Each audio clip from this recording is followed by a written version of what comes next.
Hello, I want to talk about how to build expertise in this video. It takes a very long time to become an expert at something, and almost everyone who starts at something never becomes an expert.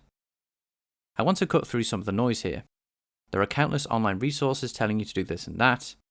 There are salesmen and CEOs trying to tell you that you don't need to try anymore because AI is here, and everyone is trying to sell you a solution to give you a nice neat shortcut to success. And the real secret here is that there isn't a secret. I'm making this video because I get variants of this question: how do I learn C++ and Vulkan when I'm streaming? This is a completely valid question, and I do answer it.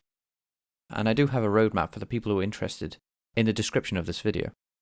But I don't think that's what people are asking, honestly. What I think people are asking, most of the time when they ask me how to learn C++ and Vulkan, is how do I get really good at this? How do I get really skilled, and how do I become an expert? This is a total different question, and something I wish to tackle.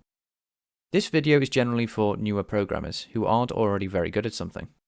I'll try to explain my system, and what I use personally, to show how I'm trying to become an expert. I should be completely straight with you though. I honestly don't feel like I'm an expert. Even in my own system, I'm nowhere near done. And I'm always trying to get better. I honestly don't really feel that qualified to make this video. But I don't see anyone else making this in the programming space. So I hope it helps out people in my community at the very least. So I need to start with AI. Some of you may be thinking, why can't I just use AI to become an expert? It comes down to this. When you're starting out, you need to be a beginner, and AI is taking that away from you. You need to fail and struggle. You need to learn the basics and grow. Learning the basics deeply, which is all about learning how and why things work, is important for mastery. If you don't understand why something works, you haven't learnt anything. Please let yourself be a beginner. If you start yourself at the middle, you're going to be no use to anyone. Now AI, unfortunately, works, which is why people use it, especially for coding. It adds a ceiling and a floor to your coding ability. Most beginners, when they're starting out, realize if they ask the AI questions about programming, they can get the answer and solve the problem that they're working on very easily. Right now, it can actually do some interesting things. But I talk about this in my community. This is a trap, especially if you're a beginner. The reason being, it adds a hard ceiling to your skill, which is the reason why I don't use it. So, why don't I use AI? From what I understood from this study, there are two bad things that happen when you're using AI, even if you're already skilled. LLMs reduce cognitive function when you're engaging with a task. In this study, researchers asked people to write essays. There were three groups: one that could use ChatGPT, one that couldn't use anything, and one that could use internet search. When the ChatGPT group switched with the group that couldn't use anything, the ChatGPT group couldn't quote back anything they had written in their essay, even though they were no longer using ChatGPT. This is because of cognitive offloading. AI allows you to stop thinking effectively. This study also showed that the ChatGPT group used more homogeneous and less varied language than the other group that didn't use ChatGPT. So what does that mean for programmers? Well, the study suggests that, for programmers, the first thing is that all your solutions will start to become more homogeneous. And it's very possible that you'll start to forget code more easily when relying heavily on AI, just like the ChatGPT group when it came to their essays. This is a classic example, but when I asked ChatGPT to write Quicksort, which is a solved problem in programming, and it's something that anyone can memorize to use in their own code, ChatGPT gives the worst version of Quicksort by selecting the highest array value as a pivot point rather than a random value or the median between 3 points. It suggests that you can do this at the bottom of the prompt, but this isn't good enough. Now you could say that this Quicksort implementation is fine. It works, it does its job, and does what it needs to do. But when it comes to game engine development or graphics programming, it's good enough, it doesn't cut it, because your code needs to be extremely fast. And studies like the one I mentioned earlier shows that the chances of the programmer actually knowing how to fix this go down. With heavy reliance on AI, it's less likely that the person is actually going to remember what they even wrote. This, of course, is a solved problem like I mentioned earlier. This is only going to get worse with more novel problems. I really hope you haven't missed the point here by thinking that I should have used a better AI or some kind of AI agent. Because this thing is always going to happen, no matter the tools that you use. And I assume that people who are interested in programming Vulkan or C++, or some kind of game engine and graphics, want to write their code themselves. Now, wouldn't it be nice if you could sit there and write the code without any assistance with AI? That's the benefit of building expertise. You can only do this if you let yourself be a beginner. Leave AI alone, despite what other people tell you to do, and you'll be able to build that expertise in the long run, becoming a better programmer. Why did I bring up AI? Well, like I said, I always get this question about how to learn C++ or Vulkan. I think what people are really asking is, how do I become a great programmer to either make a game or make money? So because I keep getting this type of question, I asked my friend, who I've worked with for a number of years professionally. He's an extremely good programmer in my opinion. He's very fast at writing high quality code. So I asked him the basic question of, how do you learn C++? This is what he said. I find this question really hard. C++ apparently is one of the hardest languages to learn. But when I learned it in 1997, I'd learned BBC Basic, 32-bit ARM assembly, and C before that. I essentially learned C++ from the Visual C++ 5 manual, mostly to learn the differences between C and C++, and using library books. There was plenty I got wrong. The C++ compilers weren't very standard compliant back in those days, so there were other hurdles to get over. So I learned C++ from the bits and the bytes upwards, and I think having that low-level view has paid off. If you want to learn to write C++ well, I'd say take your time. Learn C first, with a half eye on low-level stuff, like memory, addresses, bits, bytes, I/O. Then I'd look into the shiny and helpful things that C++ builds on top of that. If you wanted to learn C++ quickly, I'd say don't bother. You could perhaps learn C# or Java quickly, and move down a level to C++ after that. But I don't know how that would work. I'd suggest watching some of the crash course videos on computer science, parts 3 to 14, as a grounding. I'll provide that and his GitHub below. If you're interested in emulators, he has a great project working on an Acorn Archimedes RISC PC emulator, and a hobby operating system. To reflect back on what my friend said, if you want to learn C++ quickly, I'd perhaps say don't bother. This is what this video is about. You're not going to master these concepts quickly, and to circle this back to AI usage, you are being told all the time. You don't have to take a long time to learn these difficult things. There's always a quick solution, a hack, a cheat that you could use. If you want to learn it quickly, don't bother. This also applies to some online resources and books too. This idea is everywhere. There's this fantastic article that also reiterates this point. Teach yourself programming in 10 years. This was written as a reaction to books that were coming out at the time that were titled something like Teach Yourself This Language in 24 Hours. It talks about how true expertise takes 10 years to develop, by citing some studies. So what's the rush? Let yourself be a beginner. You're going to have to build experience no matter what you do, if you want to learn to code well. To reflect a little bit on my own learning experience, I have bought all these books to study. I have some yet to finish, and I have read some of them completely. I go over these again and again and again in my notes to try and get better as a programmer. This is all very important to keep in mind when you're writing a game from scratch using 3D graphics that has some kind of interesting gameplay to go with it, because it's extremely difficult. This is about as difficult as writing an operating system. Doing this badly is easy, doing this well is extremely difficult. I have written 5 renderers and game engines. I have written a couple more games like the Minecraft clone, and a few little SDL games, and I have a lot of unfinished projects that I won't show.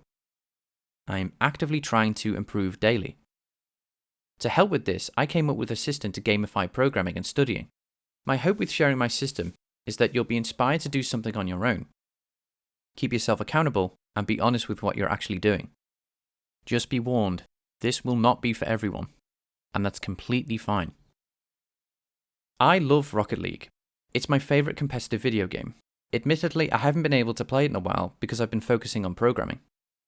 I like it because it's not like any other competitive video game.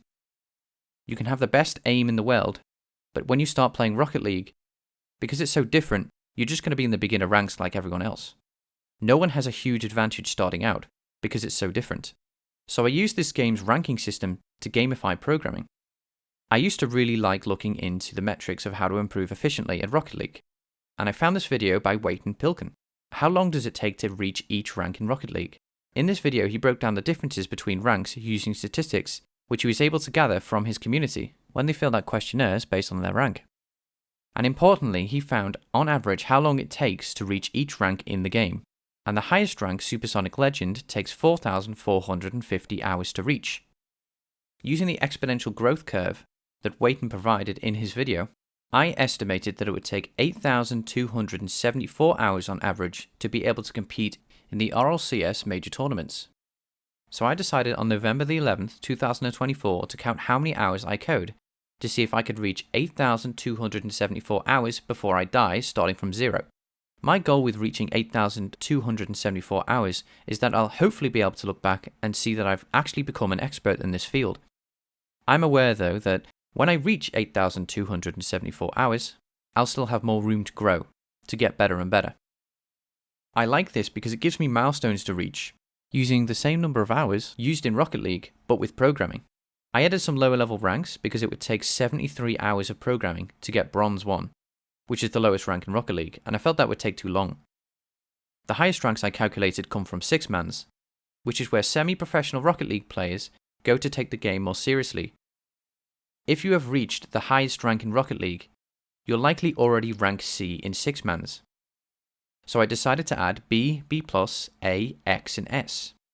S rank is only achieved by Rocket League players that in this season are playing in majors, which is the highest league of play outside of the championship itself. I'm aware that the rank names are a little silly, but it's what works for me. I should also note that I'd been working as a professional C++ developer for years when I decided to do this. But I felt I wasn't very good at programming at the time, and that's why I began on this quest. And for those who are interested, I had been dabbling in C++ since 2011. I really started to take it more seriously in 2017, and then really seriously in 2024. Why did I decide to do this and count hours? Well, there's no way of measuring skill between programmers like in competitive games like Rocket League or chess.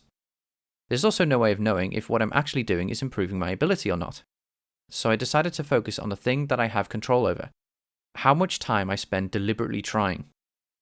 That being said, you could theoretically cheat at this. I could say that I'm working 16 hours a day every day and reach 8,274 hours relatively quickly. This would be, in my opinion, very stupid, because I made up the system. This would be like cheating on an exam I made myself take. So I made some rules to follow. I only count times when I'm either deliberately studying programming or actually programming. Just having the IDE open doesn't count.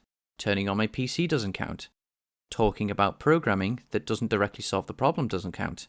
Going to the toilet doesn't count. Randomly thinking about programming while I'm doing my chores doesn't count. Any meeting that doesn't deliberately involve solving the problem doesn't count. Waiting for long compilation times to finish doesn't count. Making this video doesn't count. If I'm not deliberately trying to improve at programming or actually doing it, it doesn't count. There are a few exceptions though.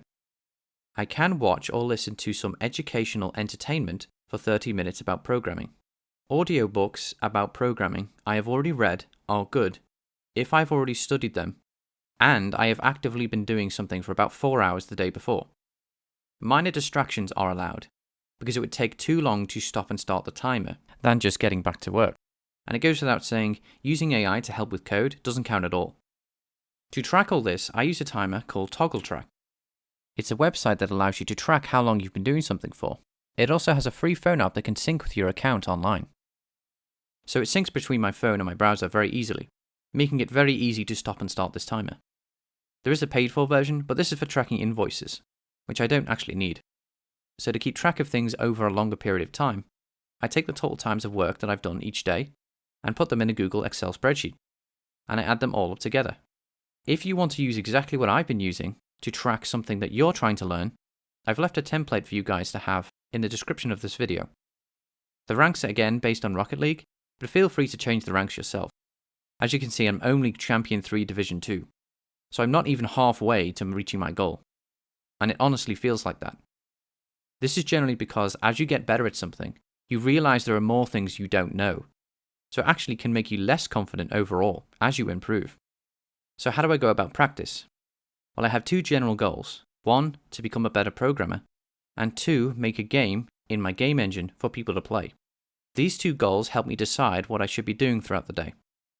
In the morning, I usually get up and do some revision. This is especially important if I've studied something the day before. I use this note-taking app called Obsidian, and I keep it synced between devices using Git via my GitHub. I use the setup described by Odysseus in this video called Obsidian, the King of Learning Tools, Full Guide and Setup. So to do revision, I either go to index pages to study something I have in mind I need to revise, or just click through this node network, which comes with Obsidian. After some revision, I either stream for 6+ hours, where I code or study, or do something else. It depends on the day. If I'm studying, I'm either reading a book, article, or watching videos, and when I do this, I'm taking notes in Obsidian, so I can revise them for tomorrow. When I'm taking these notes, I try my best to rephrase them in my own words. That's how the learning process happens. The friction and thinking in trying to translate the words into something I understand.